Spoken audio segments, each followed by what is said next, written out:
तंत्र सबसे बड़ी साधना है और सबसे सरल है, एकदम गणित की तरह है। तंत्र एकदम गणित की तरह है। 2 गुणा 2 4 होते हैं, तंत्र भी ऐसे ही, ये किया ये होगा, परिणाम पता है।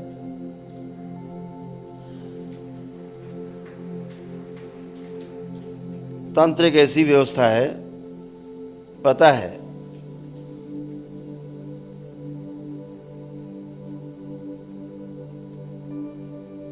कि हम किधर जा रहे हैं, दिशा अपनी पता है, दिखती है, अनुभूतियां होती हैं। आप शुरुआत करते हो साक्षी होकर के, पहले स्थूल चीज़ों को देखना शुरू करते हो, फिर धीरे धीरे दूसरा लेवल आता है, तो फिर आप सूक्ष्म चीज़ें देखना शुरू करते हो, जैसे विचार। फिर तीसरा लेवल आता है अनुभूति का, फिर चौथा लेवल आता है भाव दशा का। एक बात हमेशा ध्यान रखें,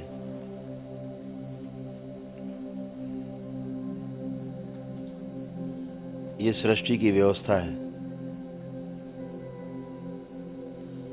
आप वही सोच सकते हैं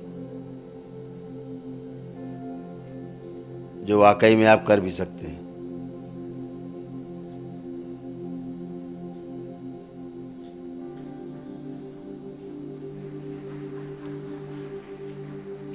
जो आप कर नहीं सकते उसे आप सोच भी नहीं सकते।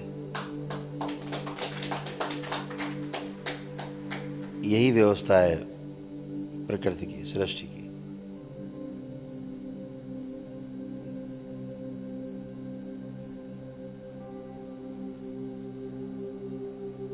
इसीलिए कहा जाता है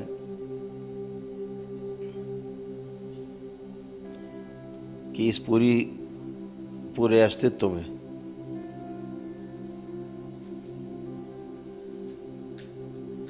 जितना है उसके बारे में हम सोच भी नहीं पाते, और जितना सोच पाते हैं, तमाम चीज़ों को सोच पाते हैं, उतने को देख नहीं पाते। और उतने में जितने को देख पाते हैं उतना कर नहीं पाते, और जितना कर पाते हैं उसमें से बचा हुआ हिस्सा उसको पूरा भोग नहीं पाते। और जो भोगने से बचा रह जाता है वही प्रारब्ध है। उसी प्रारब्ध को भोगने के लिए बार बार जन्म होते हैं, बार बार जन्म लेते हैं।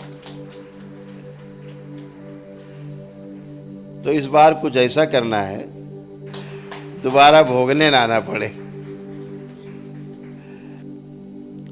और ये सारी क्षमताएं आप सबके अंदर हैं। इस सृष्टि में, इस धरती पर, जिस धरती पर हम लोग हैं, लगभग 750 करोड़ मानव है, स्त्री पुरुष बच्चे बूढ़े सब मिला के, जिंदा लोग शरीर में। ये क्षमताएं सब में विद्यमान है कि वो 84 लाख योनियों के बंधन से मुक्त हो सकता है। और ये इसलिए विद्यमान है क्योंकि जो जीवन है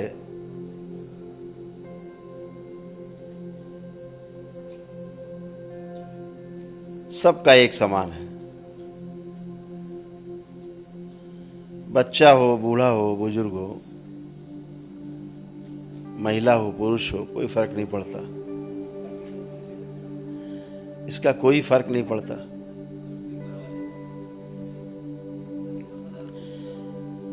क्योंकि इस जीवन की जो क्षमता है वो एक समान है, जीवन का लक्ष्य एक है, जीवन का कार्यक्रम एक है।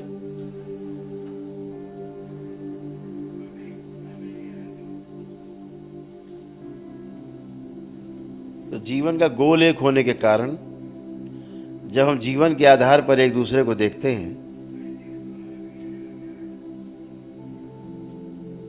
तो हम सब एक दूसरे को बराबरी से देखते हैं, न छोटा न बड़ा, न अमीर न गरीब,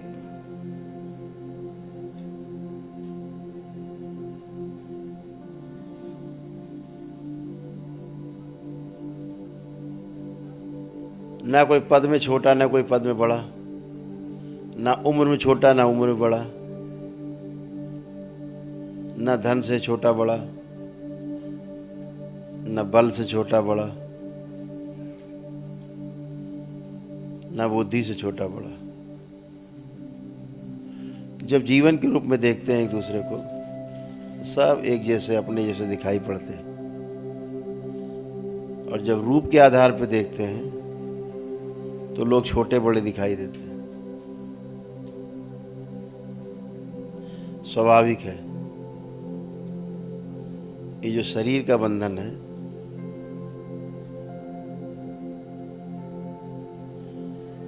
बहुत ही सुंदर बंधन है ये।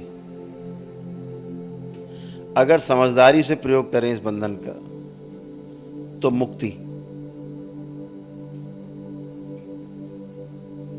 गैर समझदारी से इसका हम दुरुपयोग करें, घोर कष्ट, घोर बंधन, घोर अंधकार।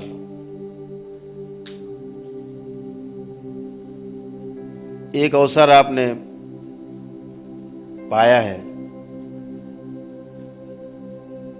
अपने पितरों की मुक्ति के बाद, खास तौर से कि आप परम पूजनीय बाबा जी के चरणों में बैठकर मां के संरक्षण में रहते हुए और इन 84 लाख योनियों के बंधन से मुक्ति पा सकते हैं। ये अवसर आपने पाया है, इसका सदुपयोग करना है हर हालत में। आप श्री राधा रमण शिष्य संप्रदाय के बाबा के लाडले सदस्य हैं। बाबा की कृपा, माँ का दुलार आप सबको प्राप्त है।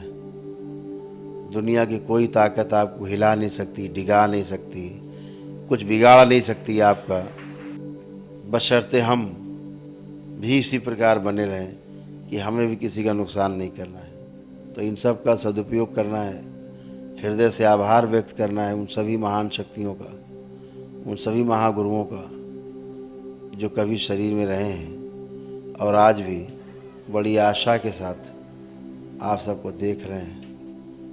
आप सब में ध्यान रखना, प्रत्येक व्यक्ति में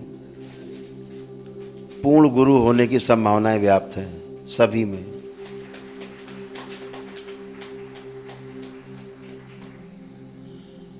फर्क इतना ही है कि बीज जो मटके में रखा है, उस बीज को बाहर निकाल के जमीन में उर्वरक भूमि में डाला जाए, ठीक से उसको मौसम मिले, जल मिले, खाद पानी मिले, तो वह पुष्पित पल्लवित हो, बड़ा हो, वट वृक्ष बने।